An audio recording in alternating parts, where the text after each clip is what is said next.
hein, ce genre de choses. Ce n'étaient pas des objets agricoles. Hein. On voit sur la rue 73 comment se situe un courgane. Hein, Alors, donc, un explique. courgane, donc il y a une excavation, un trou, avec un boisage, et il y a donc un homme qui est en position fétale et qui est entouré d'objets. Hein. D'accord. Donc, Voilà, et ça, c'est une tombe, quoi. c'est une tombe. Hein, on la voit. Mais c'est une tombe qui était réservée quand même à ceux d'un certain rang. C'était pas pour tout le Voilà, monde. C'est ça. certainement, on pense certainement qu'il était une tombe de chef pour faire ça. Oui, voilà. C'est Paul Vulgum Pecus. Mhm. Et donc on voit sur la vue 72 avant, hein, on voit ces courganes. On Alors, le ah, voit ça, c'est un ici. monolithe, c'est un espèce de. C'est un monolithe, ça. Hein. C'est un monolithe qu'on voit, ça. Oui, on voit un monolithe avec Des inscriptions dessus, ouais. des inscriptions dessus aussi. Mais on voit dans le fond, on voit ce fameux courgane qui se trouve en Ukraine ou dans les confins du Kazakhstan. Mais on trouve beaucoup Hein, de on ces voit le paysage constructions. Hein. d'ailleurs. Hein, Parce que ce même en paysage est Turquie, il y a magnifique. ces Göbekli Tepe, une ville pareil qui date de la même époque, qui est construite avec à l'intérieur de la roche. En fait, c'est une construction qu'on ne peut pas expliquer, mais Bah alors, ces Indo-Européens, ils ont été en Turquie aussi, hein, ils ont été un peu partout. Hein. ils étaient particulièrement évolués quand même. Ah, ils étaient. Bah, on est leurs descendants. Hein. Ouais, mais on Notre n'arrive culture, pas. Il y a quand notre même des culture choses vient qu'on d'eux, n'arrive quoi. pas à expliquer. C'est-à-dire. C'est-à-dire comment, par exemple, quand je vois cette ville justement Göbekli Tepe dans le nord de la Turquie, voilà, c'est dans ce Ouais. truc, cette ville elle a été construite à l'intérieur d'une montagne, si on peut dire. C'est-à-dire c'est vraiment sous la terre, puis ça descend super profondément. Il y a des kilomètres de tunnels, de quoi accueillir 20 000 personnes, avec des systèmes d'aération, etc. Il y a Ça date de quelle époque? selon les gens qui ont analysé le truc, ils parlent de 20-25 000 ans minimum. Je peux pas te Donc dire. ça veut dire on est dans la même époque à peu près, quoi. Ouais, c'est possible qu'il y ait des clones. Tu sais, à cette époque-là, les civilisations fonctionnaient par clones. Voilà, en plus regarde, c'est vrai, tu vois, dans la flèche, Göbekli Tepe, c'est Oui, là. oui. C'est pour ça Voilà. que C'est possible. Donc là, on voit, c'est aussi sur cette vue, l'affrontement de ces deux civilisations, D'accord. que Ouais. en bleu, donc, se trouve cette civilisation finalement mixte, un d'eux européanisé, qui va descendre vers la Grèce, pousser les matriciens vers la Crète, mais finalement en finir, puisque les patriciens vont l'emporter in fine. Alors, peut-être un mot, on va en parler au sujet des Amazones. Ah, vas-y, alors qu'est-ce que c'est les Amazones? Parce que on ne Alors, sait pas tous là. j'ai été sur les sites matriciens qui disent oui, Kourgane, ok, mais on a trouvé des Kourganes avec une femme. Il n'y en a pas beaucoup, mais on a trouvé des Kourganes à la place qu'il y avait Donc un il y avait mec. des chefs. Donc on a trouvé une femme avec Femme. ses armes. Ouais. Avec ses armes. Ouais. Donc on peut penser que qu'il y ait des femmes qui résistaient finalement au fait que les hommes finalement prennent le dessus dans la civilisation et pu créer des civilisations guerrières d'Amazon. Amazon qu'on retrouve dans la mythologie grecque. Et on sait que la mythologie est toujours liée à quelque chose. Ouais. D'ailleurs, je vais montrer sur un vase un guerrier qui tue une Amazone. Donc il y a l'aspect symbolique, c'est que l'Amazone a une connotation très négative dans la Grèce antique. Hein. Voilà, c'est la méchante. Hein. Donc on peut penser qu'il y a eu cet affrontement homme-femme et cet affrontement guerrier, effectivement, bon. Hein. Donc on voit rapidement la 76, c'est l'autre. Donc ça, c'est les civilisations indo-européennes. Hein, donc Yamna, c'est des Kourganes, et donc au nord, c'est la céramique cordée, au chalcolithique. Bon, on va pas trop s'étendre parce qu'on n'en finirait plus. Hein, donc sur la vue 72, on voit bien donc ces deux civilisations de type indo-européen. Donc maintenant, les gens ne savent pas quelle est la première par rapport à l'autre. Hein. Est-ce que c'est la civilisation des céramiques cordées ou celle des Kourganes qui est primitive par rapport à l'autre? Alors on pense aussi, parce que la langue qu'on utilise, la langue indo-européenne qu'on utilise, elle est née dans un espace restreint. Ouais. Elle Donc a il été y a une clonée. racine commune. C'est toujours... Ça, c'est ce que nous expliquait Patrick Berenstenas, la racine commune de la langue. Voilà, c'est toujours, si tu veux, le clonage.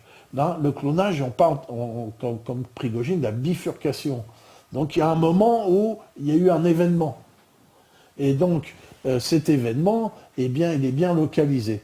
Et donc, on pense, d'après les mythologies indo-européennes, que ces gens-là, la culture de ces gens-là vient du cercle polaire. Alors pourquoi ? Parce que dans les langues indo-européennes, dans certaines langues, il y a une confusion entre l'été et l'hiver et le jour et la nuit. Voilà, ça se dit pareil dans certaines langues indo-européennes. Bon, donc on pense ça, et puis autant dans la culture védique du sanskrit que dans toutes les cultures indo-européennes, il y a toujours un culte du Nord qui existe. Mais bon, là on est dans la supputation. On est dans la supputation. Alors, où est née la langue indo-européenne ? Est-ce qu'elle est née ici, en Ukraine ? Est-ce qu'elle est née près du cercle polaire ou près des bords de la Baltique ? Pour l'instant, on laisse les spécialistes discuter et s'entrebattre là-dessus. Voilà. Mais elle est née par là. Voilà. Au moins, on sait où elle s'est répandue. Alors Anicette me dit oui, les ruines voilà, il y a encore mieux les ruines de Puma Punku. Oui, je les connais aussi, les ruines de Puma Punku, qui sont très très vieilles aussi et très très anciennes, on ne peut pas les expliquer. Et puis anticipation, parce que tu vois, j'ai posé la question sur les choses qu'on ne peut pas expliquer, mais les gens commencent à poser la question. Mais pourquoi voulez-vous qu'on explique tout ? Je ne suis pas là pour vous expliquer tout. Certainement pas. Je suis là pour vous donner ce qu'est l'essence de l'homme. Si tu veux, ça donne mais ça donne comme une interrogation qu'on se pose beaucoup aujourd'hui, c'est de savoir comment, à cette époque que tu nous expliques, qu'en gros, et c'est vrai, il y en a qui étaient avec des flèches, on va dire, des arcs et de la pierre polie, d'autres qui construisaient des monuments, mais comme il y a des lions, il y a des crocodiles, et parce qu'ils se sont adaptés à leur biotope. Je te l'ai expliqué. Il y a des gens qui sont un biotope. On peut pas expliquer autant de différences. Regarde, à la même époque, dans la même région, en gros, tu es en train de nous expliquer qu'il y a des bergers, on va dire, une espèce de bergers barbares, et tout au sud, ils sont en train de construire des villes sous la terre. Regarde, tu reprends la figure 72. Regarde son biotope. Tu vois ? Lui, il a un biotope ouvert. En 72. Un biotope de plaine. Tu vois, c'est pas le même biotope des Balkans, où il peut faire des petits champs et des choses comme ça. Donc lui, dans les Balkans, il est venu... on lui a apporté l'agriculture à partir du croissant fertile, et il sait faire que ça. Il apprend à son fils, à ses filles, à comment cultiver le blé. Oui. Si tu veux, il reste sur son truc, quoi. Tu vois, et à côté, lui, l'autre, c'est un autre biotope. Donc lui, il était chasseur et il a réussi à domestiquer des animaux. Ce que les autres n'ont pas réussi à faire. Les autres, ils étaient concentrés comme des imbéciles sur leur blé. Tandis que les autres, ils étaient concentrés comme des imbéciles sur leurs animaux. Voilà, c'est deux conditions, c'est bien. C'est bien le biotope qui a créé ça donne deux pas civilisations l'explication différentes. pourquoi en Russie on retrouve comment on appelle ça, une civilisation. Là, on a retrouvé encore récemment. Vous pouvez mettre le lien. Ils sont très au courant. Je parle d'un truc en plus qui est très très récent, qui s'est passé il y a 2-3 semaines. Moi, je peux pas parler de choses. Non, je sais. Non, mais c'est pour expliquer. C'est pour non, parce que ça, c'est une des découvertes, si tu veux. D'accord, si tu veux, mais moi, je t'explique. Bien sûr. En gros, comment est née une civilisation indo-européenne à partir d'un espace steppique, et c'est cette civilisation est adaptée à la steppe. Elle a des chariots, elle se déplace, elle a des armes et elle a des animaux. En plus, certainement des chevaux qui tirent ces chariots. Donc, elle devient beaucoup plus puissante que l'autre qui est là, le cul planté près de son champ. Non, mais bien sûr. Mais à la même époque, il existe des civilisations, très très très évoluées qui, elles, sont inexplicables, quoi. Les pyramides de Bosnie, Göbekli Tepe, Puma Punku, cette ville mais les pyramides de Bosnie, elles sont certainement issues de ces civilisations du néolithique, qui construisent. Et construire une pyramide, c'est ce qu'il y a de plus simple à faire. Hein, Tu sais. rigoles ou quoi? Ben non, C'est ce qu'il y a construire de une plus pyramide, compliqué. c'est le basique de la construction. Bah alors, bah non, tu C'est rigoles, vraiment quoi. le basique. Tu ne vas pas comparer une pyramide avec une cathédrale gothique. Enfin, c'est pas le même savoir-faire. Enfin, c'est aberrant. Mais tu quoi. rigoles. Alors là, tu vas te mettre des bons d'ado, parce que les pyramides, il n'y a rien de plus compliqué qu'une pyramide. Mais c'est Une le pyramide plus de simple. 300 mètres avec des blocs de Mais alors, plusieurs tonnes. Il suffit d'avoir des mecs, mais c'est pas compliqué. C'est simplement un effort humain, mais il n'y a aucune complexité. T'as pas enfin. regardé le reportage Mais je m'en fous de ces C'est pour ça. reportages. Bon, bah on peut pas en parler. Je te dis ça parce Tu que... vas voir une cathédrale gothique, mais ça c'est compliqué. Bah non, bah excuse-moi. Bah, Ça c'est hyper compliqué. mais les cathédrales... c'est pas une mais pyramide où tu tu vas rigoles. rajouter des Une bouts de pierre les unes par-dessus les autres. Mais Enfin, attends, je te c'est- rappelle que c'est c'était une la preuve. pyramide de Gizeh, c'était le plus Mais grand c'est- non, édifice c'est une humain preuve de- avant la Tour Eiffel. Comment? Ah bah oui. Avant la Oui, Tour Eiffel, oui, elle n'est pas plus alors haut que la pyramide de Gizeh. Non, mais C'est-à-dire alors, l'humain n'a non, pas été mais- capable de construire une construction Mais plus haute que ça. Je te parle de complexification. Et même les constructeurs des pyramides. Mais c'est complexe les pyramides. Comment t'amènes des pierres de 70 Mais il tonnes en suffit marbre d'avoir sur... des gens. Mais il suffit d'avoir Mais des tu gens. rigoles. On n'arrive pas à le faire maintenant. Les pierres de... Mais tu rigoles. Les Et alors, pierres... et toi, d'après toi, c'est quoi? Des extraterrestres sont venus piou-piou, Non, donc, peut-être qu'il y a eu une Machin. civilisation qui nous a précédés, qui avait des technologies. Qu'est-ce que C'est j'en rien, sais? on l'a Ah pas bah voilà. trouvé. Ah non, on a trouvé la civilisation, on n'a pas trouvé l'explication. Mais bon, mais je suis pourquoi tu me désolé. dis ça? Pourquoi moi Non, peux moi te je dis répondre- ça, c'est... Je peux te répondre que ce sont des balivernes. Parce que moi, je te parle de choses qu'on a trouvées. Bah, C'est regarde, c'est sur bon, des bon. vestiges, je te C'est parle pour ça pas que des trucs qu'on a vus. je à me la fais de télé, façon pardon. l'avocat du diable. Je dis ça parce que il y a pas mal de gens, tu vois, qui réagissent en disant ou qui Mais allez voir s'étonnent de votre ça. église Et pas du tout. particulière, Mais mais ils parlent pas- pas faut pas me d'église. demander à Ça moi, n'a je suis rien un à voir. scientifique. Leur parle Je suis pas pas un de mec qui Dieu. raconte Ça n'a des rien à conneries. voir. Là, eux, te parlent d'un fait historique, du sens que, si tu veux, au même moment où justement ce que tu nous expliques, ils ne remettent pas en cause ce que tu expliques, ils disent, tiens, au même moment, quand même, la contradiction de l'histoire, c'est qu'au même moment où il y avait cet affrontement de civilisation entre justement ces sédentaires et ces nomades, au même moment, il y avait des civilisations qui étaient d'une évolution extrême. C'est toi qui le dis. J'ai jamais Ah bah, entendu parler. Ah bah moi, il n'y a pas que moi. Bah, Il n'y a pas que oui, moi. bah, tu sais que Y a pas que moi, tu peux en voir des balivernes. Mais, non, y a hein. pas- mais non, mais je peux te Bah, citer ça, les gens. voilà, On peut citer les gens qui... Moi, ce que tu On veux. peut tu citer vas les gens. sortir Patrice Marion Bouillard. Thibault, tu veux. Arrête de dire Encore, ça, c'est toi bon. qui vas avoir des problèmes. Non, Patrice je m'en Bouillard, fous, je Jacques les connais Limo, pas, j'en ai rien à Semir foutre. Osmaganic. Il y en a plein des gens qui Moi, s'intéressent à je ça. suis là pour t'expliquer Oui, comment est venue la civilisation patriarcale du fait d'une pratique, d'une méthode particulière. Hein, voilà, je suis là pour t'expliquer quelque chose qui est important, qui est intéressant, parce que dont nous sommes nous issus. Oui. Nous sommes issus de ces Kourganes et que on verra par la suite l'importance de ça. Ouais. Pourquoi nous Tiens, sommes d'ailleurs, une Hugues de société Saint-Gilles, il fait patriarcale. il fait une remarque très intéressante parce que toi, tu as parlé des cathédrales, tu as dit que c'était sophistiqué. Eh ben, Hugues de Saint-Gilles, il dit, pour respecter le chiffre d'or, les mecs qui ont Eh ben, construit je vais les en parler du pyramides chiffre d'or. et les cathédrales sont liés. Je vais Voilà. en parler du chiffre d'or. Mais attends, Oh, tu te permets, on est d'accord. déjà 11h10. Non, je sais, mais... J'ai tout un chapitre sur le chiffre d'or. Et pourquoi le chiffre d'or? Ah bah Je vais ouais. expliquer pourquoi le chiffre d'or, hein, si j'y arrive. Bon, voilà. Donc, Les gens te disent, t'énerve pas, Alain, t'énerve pas. Non, Tout le monde te dit mais ça. voilà les balivernes, j'en ai jusque-là. Bon, donc voilà, donc vous avez compris en gros cet affrontement et comment ces Indo-Européens dont nous parlons la langue ont vaincu les autres qui étaient moins pourvus en armement. Voilà, c'est en gros. Hein, donc on va arriver après les Kourganes à la Grèce. Hein, on va prendre la Grèce, donc figure 91. Donc on a vu qu'il y avait des civilisations dans les Balkans qui étaient devenues mixtes, et petit à petit, sous la pression, sont venues des civilisations là totalement mâles et indo-européennes, hein, totalement, Ouais. hein, donc dont la première connues. Alors il y a peut-être d'autres civilisations ailleurs. J'ai pris un parti petit. Je ne vais pas t'expliquer tout le monde là. Non, je t'explique un petit truc. Mais on fait juste remarquer. Voilà. Moi, je me fais le porte-parole de ce qui est dit parce que je sais que ce qui est dit n'est pas faux.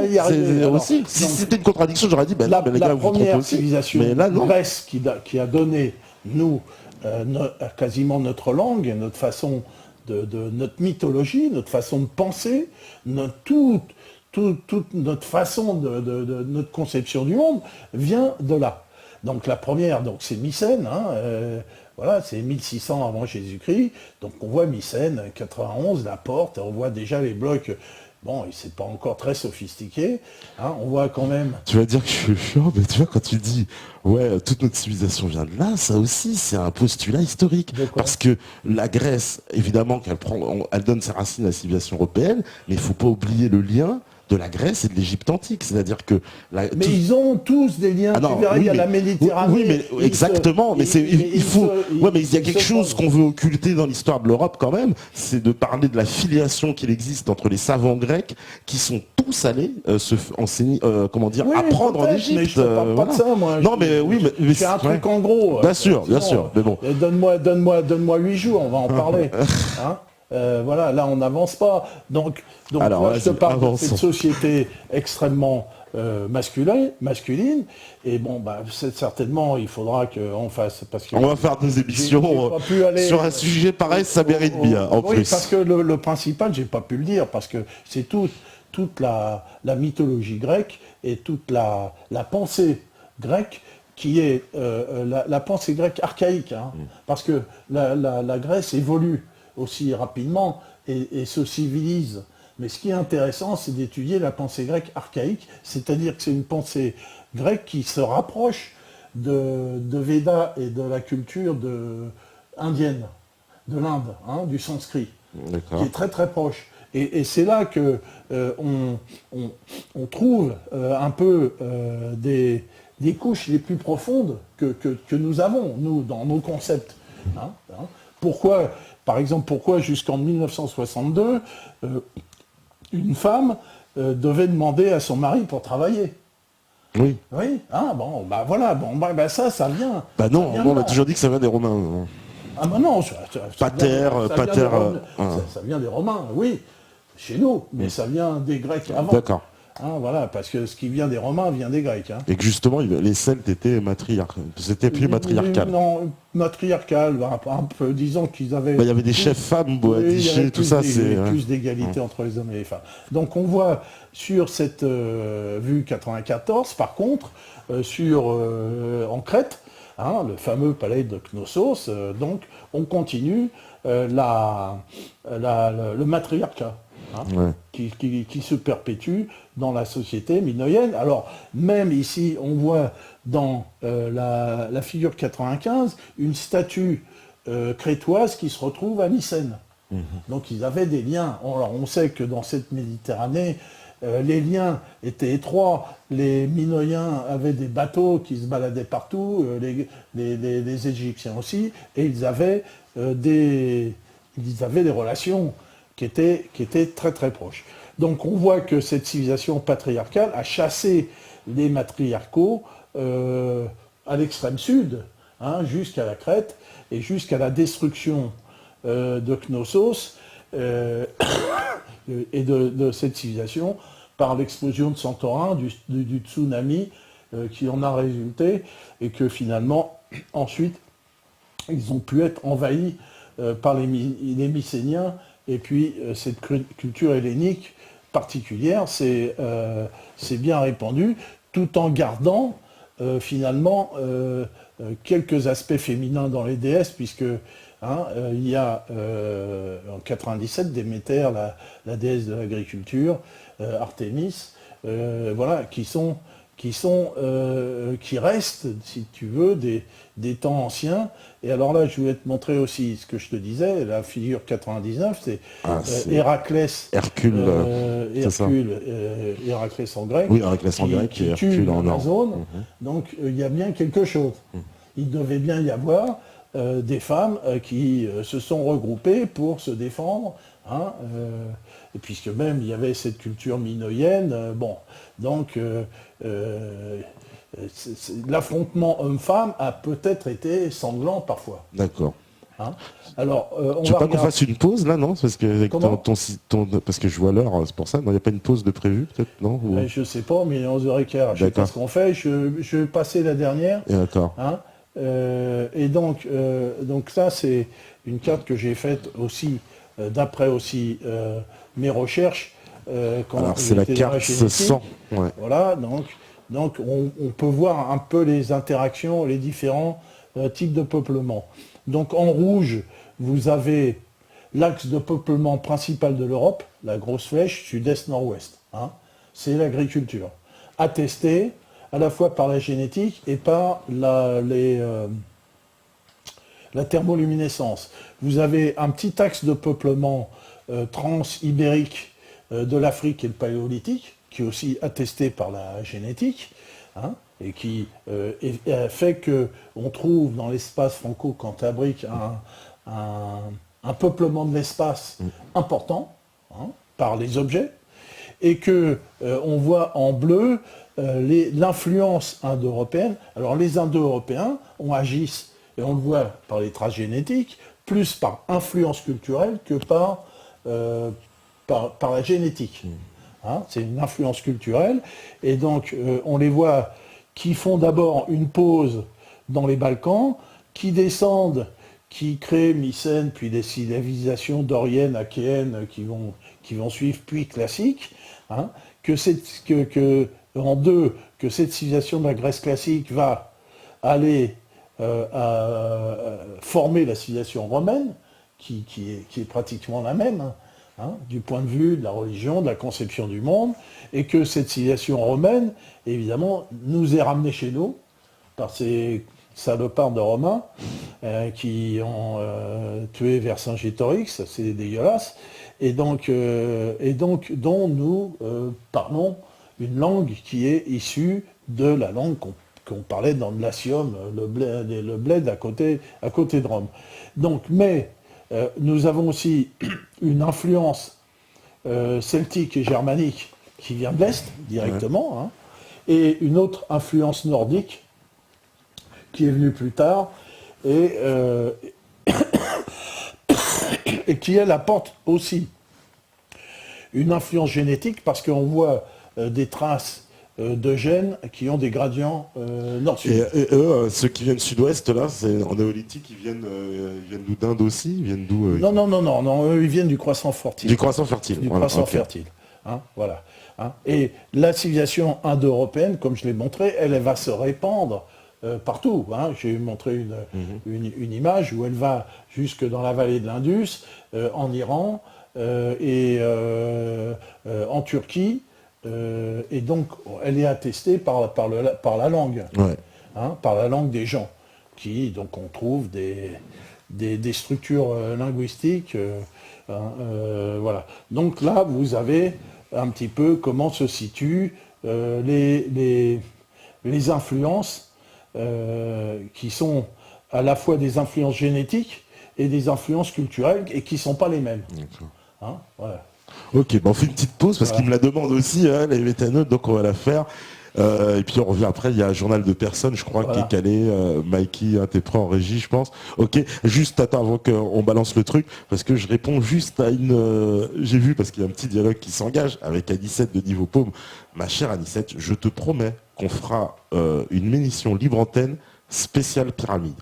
Et on parlera justement de ce lien avec les Égyptiens, parce que je vois que tout le monde a ses théories, et je te prouverai, parce que tu sembles me dire oui que Wikipédia, moi je dis que Wikipédia aussi, comme d'autres te l'ont dit, est absolument pas fiable comme source, et on verra que Aristote, Platon, Thalès, Pythagore, etc., et tous les savants grecs, de par leurs écrits, c'est pas moi qui le dis, c'est eux, hein, et je te le prouverai que dans leurs écrits, te disent, tous ces gens-là ont été apprendre en Égypte. Et d'ailleurs, ce sont nos témoins. L'égyptologie s'appuie sur les textes de ces Grecs-là pour baser leurs témoignages Mais et leur pourquoi pas, compréhension mais des je dis Égyptiens. pas, moi, mais Ah bah non, tu sais que c'est- Pythagore, Platon, Oui, mais etc. c'était étaient pas en l'objet de mon Égypte. exposé. Non, pas du tout. Non, si je fais une parenthèse Oui, pour ce qui a été dit, parce qu'ils sont charclés sur le chat là-dessus quand on a Oui, parlé mais de ça. c'était pas l'objet de mon exposé, je suis désolé. Ah ben ils le je savent peux pas très bien. parler de tout, hein. Ben non, non, non, ils n'ont pas dit que c'était l'objet de ton exposé. C'est eux qui charclent entre eux et je l'ai dit, je promets qu'on fera en tout cas une émission là-dessus. Ben voilà, on fait une pause et on revient juste après. À toi, Mike. Ok, on est revenu donc après ce petit intermède et discussion donc animée. On va revenir sur le cours des choses. Oui, Hein. parce qu'on a dévié. Alors on peut dévier partout et puis parler de tout. Moi j'avais un exposé, j'ai pas pu. Non, mais on va le développer. terminer, mais Je c'est parlais des tout à fait pyramides, normal vous allez que... faire une émission sur les pyramides, mais ça ne concerne pas Non, l'exposé que c'est j'avais. mais qui était en train de faire. non, mais c'est une autre interrogation que posent les gens. Oui, mais on veut des interrogations, il y en a des millions et des millions bon, d'interrogations. celle-là, elle est quand même et dans je suis la- pas là pour répondre à toutes les Non, interrogations. mais ils te le posent si tu as une réponse maintenant. Tu Mais, dis non, mais je suis pas là pour ça. Ils veulent savoir, Voilà. c'est dans Eh le ben, sujet. alors. qu'ils aillent trouver leur curé habituel qui Mais vont leur répondre. arrête de dire que c'est des cathos. Mais bon, bref, non. il y a 3 quarts de musulmans. Alors, Eh ben, donc, là, on est en train de parler de la civilisation européenne. voilà. Donc je voulais parler de l'homme est un musée et en quoi l'homme est un musée, parce que jusqu'à présent on a parlé d'artefacts, Ouais. on a parlé de pourquoi certains chassaient. pourquoi Oui, mais certains- c'était très intéressant, on a voilà, compris. Ben, voilà, oui, oui. voilà. Donc Et les et hommes sédentaires, les hommes qui voilà, étaient... et pourquoi on a terminé dans une société hyper patriarcale, parce qu'elle est hyper patriarcale. Oui. Elle n'est pas simplement un peu, elle est hyper. Alors elle a été hyper encore plus dans la Grèce antique, et je veux revenir à un livre qui est un peu froissé, parce que c'est un peu mon livre de chevet, qui est de Fustel de Coulanges, qui s'appelle La Cité antique, et qui contient beaucoup de clés aux interrogations. Donc Fustel de Coulanges, c'est un historien du 19e siècle, mais un vrai. Hein, c'est pas Michelet. C'est pas Michelet, non, non, non. Un vrai historien, et qui pose des questions pertinentes. Et alors je vais vous lire quelques éléments. Il faut donc étudier avant tout les croyances de ces peuples. Alors, il parle des peuples de la Grèce archaïque, hein, de la Grèce archaïque qui ramène aux croyances des Indo-Européens. Les plus vieilles sont celles qui nous importe le plus de connaître, bien évidemment, si on veut remonter dans notre musée. Hein. Ouais. Car les institutions et les croyances que nous trouvons aux belles époques de la Grèce et de Rome ne sont que le développement de croyances et d'institutions antérieures. Il faut chercher les racines bien loin dans le passé. Les populations grecques et italiennes sont infiniment plus vieilles que Romulus et Homère, et c'est dans une époque plus ancienne, dans une antiquité sans date, que les croyances se sont formées et que les institutions se sont établies ou préparées. Donc ces institutions se sont justement préparées dans les steppes d'Ukraine et d'Asie centrale. Hein, et on a vu pourquoi. Mais quel espoir d'y arriver à la connaissance de ce passé lointain? Qui nous dira ce que pensaient les hommes 10 ou 15 siècles avant notre ère? Peut-on retrouver ce qui est insaisissable et si fugitif des croyances et des opinions? Nous savons ce que pensaient les Aryas des Védas, hein, ces civilisations indiennes, qui sont assurément fort antiques, et par les lois de Manu, qui le sont moins. Mais où l'on peut distinguer des passages qui sont d'une époque extrêmement reculée. Mais où sont les hymnes des anciens Hellènes? Ils avaient, comme les Italiens, des chants antiques, des vieux livres sacrés. Mais de tout cela, il n'est rien parvenu jusqu'à nous. Quel souvenir peut-il rester de ces générations qui ne nous ont laissé ni texte ni écrit? Ça, c'est la question qu'il pose. Alors ensuite, il dit, heureusement, le passé ne meurt jamais. Et ça, c'est important, parce qu'on va revoir ces histoires de passé, cette histoire de connaissance, cette histoire de croyance, et pourquoi maintenant on croit beaucoup plus de balivernes qu'avant. Et ça, c'est une question extrêmement importante de civilisation. Ça encore, c'est un postulat. Tu balances des assertions quand même en disant pourquoi on croirait plus de balivernes qu'avant. C'est une question de société qui se délite. Hein. Peut-être qu'il se recompose, mais bon, c'est chacun sa vision. Heureusement, non, elle se délite pour l'instant, elle ne se recompose pas. Heureusement, le passé ne meurt jamais complètement pour l'homme. L'homme peut bien l'oublier, mais il le garde toujours en lui, car tel qu'il est lui-même à chaque époque, il est le produit et le résumé de toutes les époques antérieures. Il descend en son âme, il peut y retrouver et distinguer ces différentes époques d'après ce que chacune d'elles a laissé en lui. Ça, c'était l'objet de mon exposé. Hein. Observons les Grecs du temps de Périclès, les Romains du temps de Cicéron. Ils portent en eux-mêmes les marques authentiques et les vestiges de certains des siècles les plus reculés. Les contemporains de Cicéron, je parle surtout de l'homme du peuple, à l'imagination pleine de légendes, et c'est surtout de l'homme du et ces légendes lui viennent d'un temps très antique et elles portent témoignage de la manière de penser de ces temps-là. Le contemporain de Cicéron se sert d'une langue dont les radicaux sont infiniment anciens. Hein. Cette langue, en exprimant les pensées des vieux âges, s'est modelée sur elle et elle en a gardé l'empreinte qu'elle transmet de siècle en siècle. Le sens intime d'un radical peut quelquefois révéler une ancienne opinion, un ancien usage. Bon, je ne vais pas continuer, je vais parler simplement de quelques termes qui sont les plus anciens et qui sont caractéristiques de l'homme musée. On va prendre quelques exemples parce qu'il faut aller très vite. On va parler de l'hymne national. L'hymne national. Hein?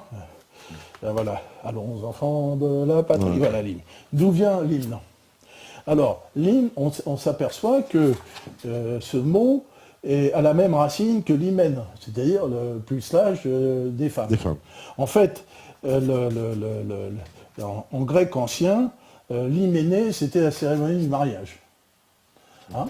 Et donc, au cours de cette cérémonie du mariage, on chantait spécifiquement ce qu'on appelait un hymne. C'était donc au début, cet hymne était spécifique à la cérémonie du mariage. Parce que le mariage, c'était une cérémonie religieuse, une des plus importantes dans la vie d'un homme et d'une femme. C'était une très très grande cérémonie et on chantait ce qu'on appelait l'hymne. Et l'hymne, c'était le mariage. Et donc, c'est passé à hymne et c'est passé à hyménée. Hein.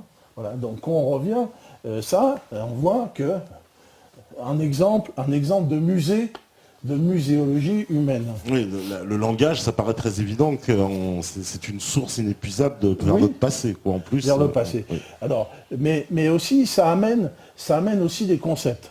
Hein. On va prendre celui de pater.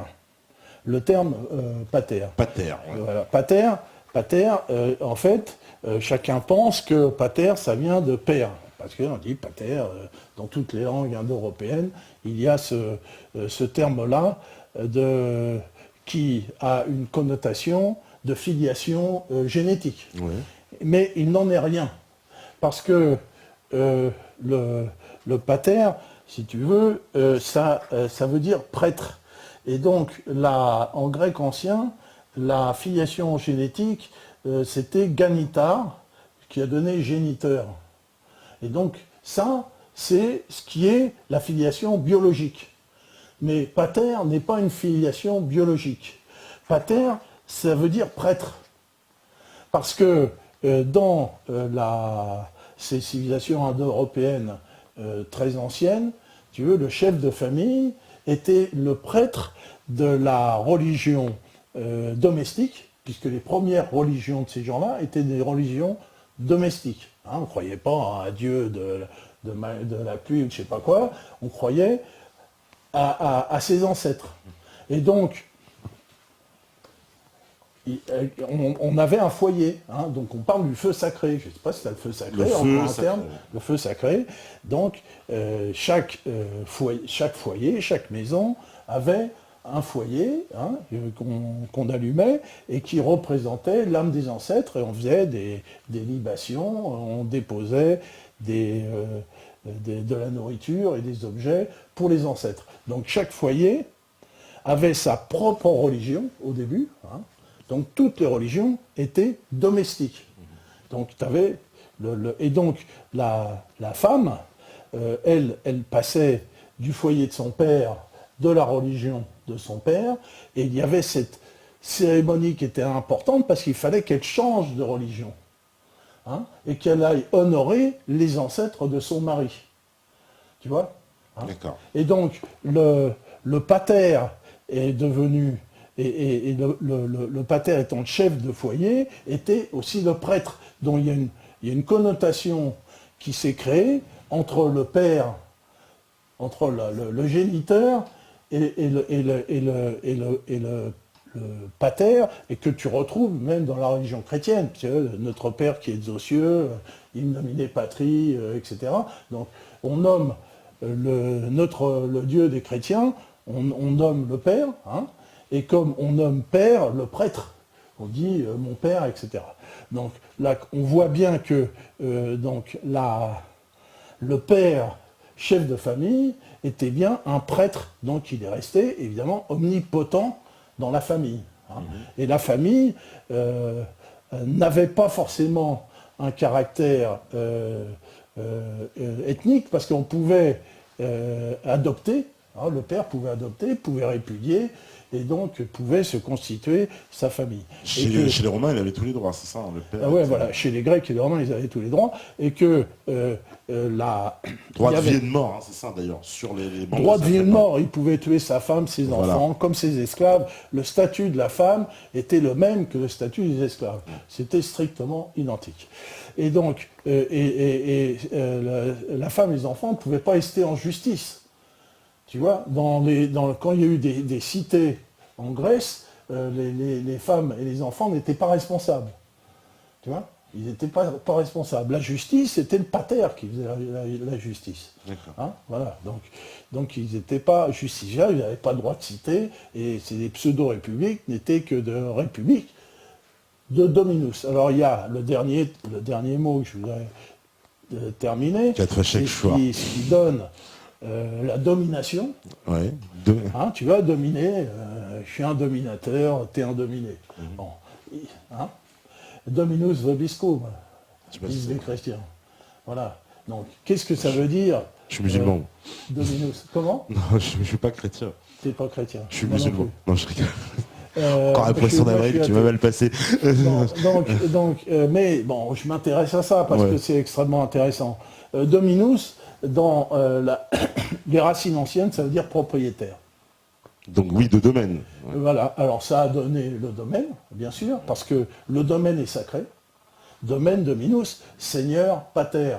Donc on est là au cœur du sacré, de la religion, et dans le sacré, parce que ce domaine possède sa religion, possède ses ancêtres qui sont enterrés là, possède ses hymnes particuliers, chacun a son hymne, hein, chacun a ses phrases sibyllines, on parle des phrases sibyllines particulières, hein, et surtout pas celles des autres, parce que il est important que la religion domestique soit cachée, soit bien particulière et soit différente des autres, puisque finalement, c'est bien les ancêtres qu'on honore au travers de tout ça. Donc on voit bien dans la muséologie linguistique des termes donc qui donnent la domination, qui viennent de dominus, le propriétaire, le seigneur en fait, le maître, hein, et tout le concept qui va avec le concept donc de la domination, parce que quand tu es propriétaire, tu domines.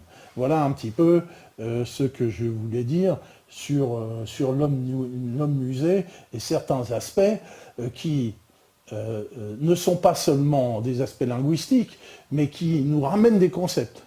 Et ces concepts que nous avons toujours en nous, hein, c'est-à-dire la propriété, c'est sacré. Hein, c'est sacré dans notre civilisation. Si tu vas dans les civilisations amérindiennes anciennes ou dans la forêt amazonienne, la propriété n'est pas sacrée. Il n'y en a pas. Nous, la propriété est sacrée. Le père, chef de famille, est sacré. Hein, voilà. Et qu'il n'y a pas si longtemps, encore, les femmes jouissaient d'un statut de mineur politique. Et c'est pas vieux, ça a une quarantaine d'années. Donc on voit bien que la façon dont réfléchissons, dont nous réagissons, hein, provient, là certainement, comme le dit Fustel de Coulanges, lui il parle il connaît bien la civilisation grecque archaïque, et lui il parle de milliers d'années avant, et que ça, c'est certainement venu de la civilisation des steppes, et de ces fameux Kourganes, où on ne voit plus que des hommes. Voilà ce que je voulais dire. Ah, d'accord, parce que là, donc, cette civilisation, parce qu'il faut dire, parce que, juste petite précision, hein, je sais que tu me dis toujours les transgressions, mais on est quand même pour mettre le débat, parce que cette civilisation, justement, on va dire, basée sur le patriarcat, il y a d'autres endroits de la Terre où c'est très matriarcal. Par exemple, Oui. je pense à l'Afrique où, Oui, mais moi, c'est basé... Non, c'est pour dire qu'il y a des différences qui sont restées établies. Bien sûr, je te redis que j'ai fait un exposé... Oui, sur l'Europe, je sais très bien. Je connais très bien le pays de ta maman. Je sais, tu me l'as dit. J'étais militaire. Je sais. Et voilà, au Gabon, on a une civilisation assez matriarcale. Complètement. Ben, l'Afrique centrale est complètement matriarcale, très matriarcale.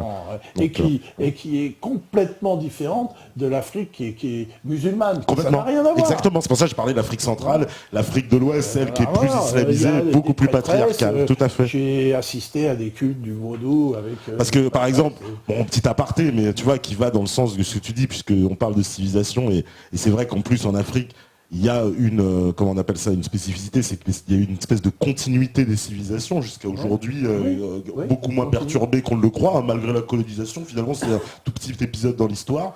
Et par exemple... le Gabon n'a pas été trop perturbé par l'esclavage, exactement. Il n'y a pas eu énormément d'esclavage au Gabon. Et donc, du coup, par exemple, au Gabon, moi, je peux te l'affirmer, c'est clair, dans tous les clans, dans toutes les ethnies, et particulièrement dans la mienne, c'est la femme qui domine. C'est-à-dire que c'est la femme qui a les titres, c'est la femme qui hérite, c'est la femme la chef de famille. Hein, par exemple, ma mère, moi qui est un peu l'aîné d'une fratrie de 12 personnes, hein, parce que bon, c'est l'Afrique, hein, c'est pas 2-3, il y a 12 frères et sœurs, et elle étant l'aînée, enfin la deuxième, il y en a une qui est un peu plus vieille qu'elle, mais à part pour la plus vieille justement, qui est la grande chef, elle c'est la chef de tout le reste. Il faut pas chercher même ses frères, etc. Il y a une espèce de forme d'allégeance. Et eux, ils m'ont expliqué, alors moi évidemment je raisonne pas comme ça, mais que cette allégeance est transmissible parce que pour pouvoir avoir, par exemple, c'est ce qui est super étonnant, tu vois, d'un point de vue qui va étonner peut-être certains. Moi, c'est ma mère donc qui est gabonaise et mon père qui est français. Mais du coup, pour mon ethnie, donc les Pounous, hein, ceux qui connaissent le Gabon, je sais qu'il y en a quelques-uns, et ben chez les Pounous, la transmission se fait par la mère. Si bien que moi, pour un Pounou, je suis un véritable Pounou, je pourrais obtenir, on va dire, un statut de chef. Alors que j'ai mon autre cousin, par exemple, qui était venu ici, vous l'avez tous vu, et lui, c'est l'inverse, parce que c'est sa mère qui n'est pas gabonaise et son père qui est gabonais. Mais du coup, lui, non, il a pas le... Voilà. C'est-à-dire que moi, en tant que métisse, on va me dire, non, mais c'est toi, tu as plus de droits, parce que ma mère, c'est un matriarcat. Il y a des sociétés matriarcales. Complètement. Mais c'est pour ça, c'est pour prouver ce que je dis ça. Si certaines sont devenues patriarcale, c'est fortuitement par des événements. Non, mais je trouve ça intéressant de voir que, tu vois, dans d'autres sociétés, on a gardé ce matriarcat, que jusqu'à aujourd'hui, ça donne une forme de société où on t'explique, voilà, que la femme a une espèce de droit de supériorité, et que pour nous, justement, on est dans tout l'inverse. Donc, le patriarcat n'a rien de naturel. Voilà. Rien de naturel, c'est tout. Parce qu'en plus, voilà, toi, tu trouves que c'est plus naturel de base, les sociétés très primitives étaient beaucoup plus matriarcales. Elles étaient matriarcales pendant des milliers d'années. Et elles sont devenues patriarcales à cause de cette impulsion, d'accord. Ces Indo-Européens qui étaient des gens armés et qui ont vaincu militairement les autres, quoi. C'est tout. Voilà. Bon, je sais pas, on parlera pas du tout. Écoute, de toute façon, j'ai vu qu'il était en deux, ton exposé quasiment. Il reste la moitié, là, j'ai l'impression. Je voulais parler, alors ça c'est important. On fera une autre émission, je vais sinon, pouvoir refaire une autre émission. Voilà, on va parler du beau, du nombre d'or. Pourquoi il y a des choses qu'on trouve beaux et des choses qu'on trouve moches. Ouais. Alors ça,